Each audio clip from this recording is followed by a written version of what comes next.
Here's how you can build your own custom PS5. So I woke up bright and early this morning because I just had a feeling that Sony was going to announce something like they usually do super early in the morning on a Monday, and thankfully this time I was right. So we've had an idea for a while that Sony's cooking up something cool with the faceplates on the PS5, but today they put up a blog post that really exceeded my expectations. So yeah, first of all, they announced that they're bringing new colors of faceplates to the PS5 that you can easily switch out all by yourself, and again, these are official, made by Sony, and there's actually 5 of them, and the colors are pretty cool. Of course, you've got Cosmic Red, you've got a purple one, you've got a baby blue-ish one, like an aqua or a teal, and then a hot pink one, which honestly looks pretty cool, but my favorite, as you all know, is the Midnight Black edition. And on top of all of this, they also announced that there's going to be matching DualSense controllers to go along with each of these faceplates. Now, as far as release date and pricing, they gave us both of those, which is pretty cool. So if you want a faceplate, it's going to be $55, and if you pre-order through PlayStation Direct, it's going to come on January 21st. And if you're thinking you want a controller to match your faceplate or have a new color controller to go with your current faceplate, I don't know what you want to do. Those are going to run you $75, just like the Cosmic Red one that came out over the summer, and that's coming out on January 14th if you pre-order through the PlayStation Store, and February 11th if you want to go through Amazon, which again we will have linked down in the description. Oh, and you can buy the plates for the digital or disc edition. They come in every color for either PlayStation 5 you have, and they are the same price, which I know someone is going to complain about down in the comments, but at least they're keeping them in line price-wise with everyone else. I remember when D-Brand came out with theirs, they were just around the same price, and if you go on Etsy or eBay, you're going to be paying around $50-$55 for these plates, maybe even more with shipping, so the price here isn't that bad. And the big standout for me is that you get the little cutout of the PlayStation logo in the top corner. When D-Brand made their dark plates, there were a few changes. Obviously, they couldn't use the square, circle, cross, triangle buttons, those shapes that are on the controller, so what they did is they invented little characters that are in that shape, and they put that on the inside texture, so if you look really close you could see it, but then you would know that it's not the exact same as the one that you have on your PlayStation. And like I mentioned, they cut out the little PlayStation logo on these new official ones. They can't do that on the D-Brand ones. Now we knew, again, Sony was doing something with this because D-Brand was selling their own version of these plates for like a year before Sony even did anything about that. And D-Brand said the reason for that is because Sony forgot or just didn't patent the design for the actual faceplates. They patented pretty much everything about the PS5 except that, but then Sony went ahead and filed for a patent on their design, so then D-Brand had to turn around,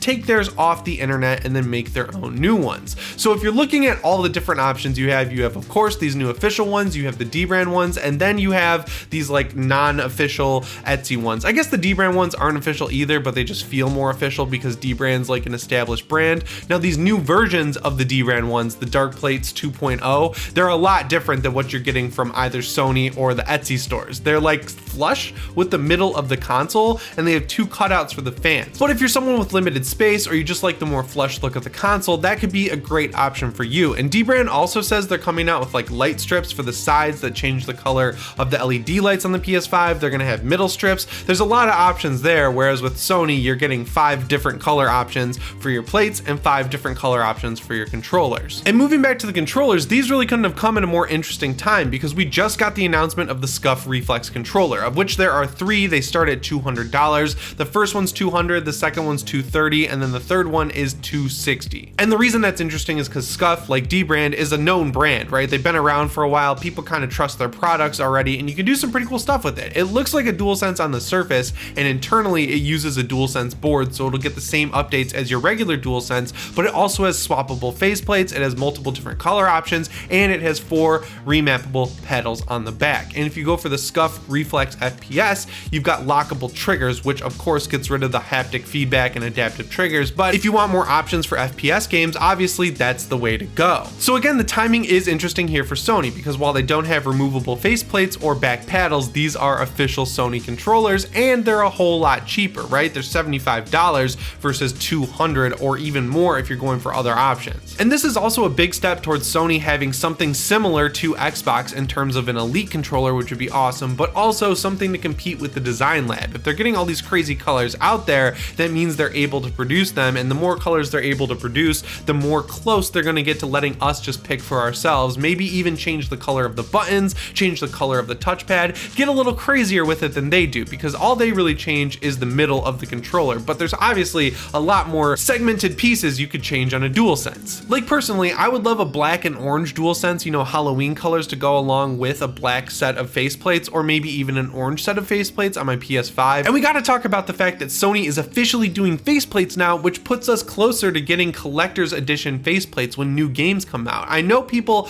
love getting collector's edition consoles, but those are obviously the same price as going to the store and just buying a brand new PS5. Sometimes they're more expensive, like the new Xbox Series X that's Halo edition, that's $560 because you gotta pay for the game that comes with it, which if you think about it is kind of weird. They could probably just include the game for free because it's on Game Pass, and they could have just given you at least a couple months of Game Pass, but no, you gotta pay the $60 for the game. And Sony does the exact same thing. If they do include a game with a like Ghost of Tsushima 2 console, you're gonna pay the extra $60 or $70 for it. So if they have faceplates that are themed around the game that you can pay $55, $60, $70 for and just cut out the whole console thing, that would be pretty cool. It reminds me of when I was a kid and you could do that with the Xbox 360, but this is even better because it changes the whole console, not just the front of it. Now, the fact that we're a year into the PlayStation 5's life cycle, honestly more than a year by the time these plates release, really gets me thinking about the PS5 Pro. Now, we heard last week that Sony is actually thinking about pushing the PS5 Pro farther out so that they can prioritize chips that go into the PS5 to the point where they might be even redesigning the internals of the PS5 so that it'll be cheaper and easier to make, but still give them the same power, which is awesome. Unfortunately, we'll probably still have to pay $400 or $500 for the discless or disc edition, you know, respectively, but still, it's good that they're figuring out weird and wily ways to get the PS5 out there and into more people's hands. And this is like an official thing they're thinking about because they talked about it on an earnings call with investors. And the fact that not only did Sony sue Dbrand, but they also came out with their own versions of the side plates for the PS5, that means to me that not only are they going to stick with the current PS5 design if they do redesign it,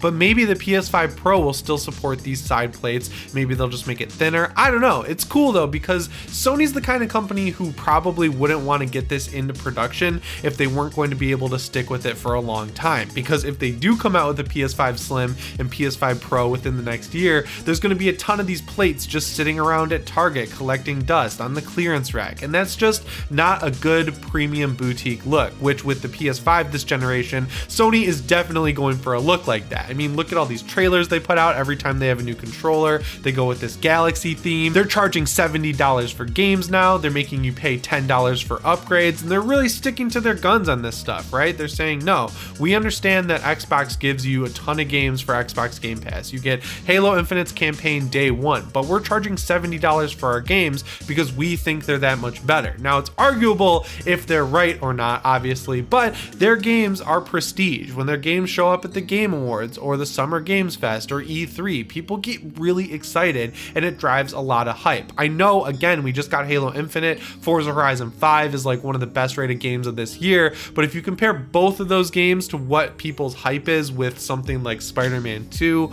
or Wolverine or even God of War Ragnarok, I think all three of those games were at least comparable in hype to Halo at this point because of Halo 4 and 5's weirdly mixed reputation. But yeah, like I mentioned, the controllers and the faceplates are available for pre-order now in the PlayStation Store. They'll be on Amazon soon, and we'll have those links down in the description. Let me know what your favorite color is and if you're going to be picking these up. Anyway guys, my name is Jimmy Champagne, and I'll see you in the next one. Thanks for watching.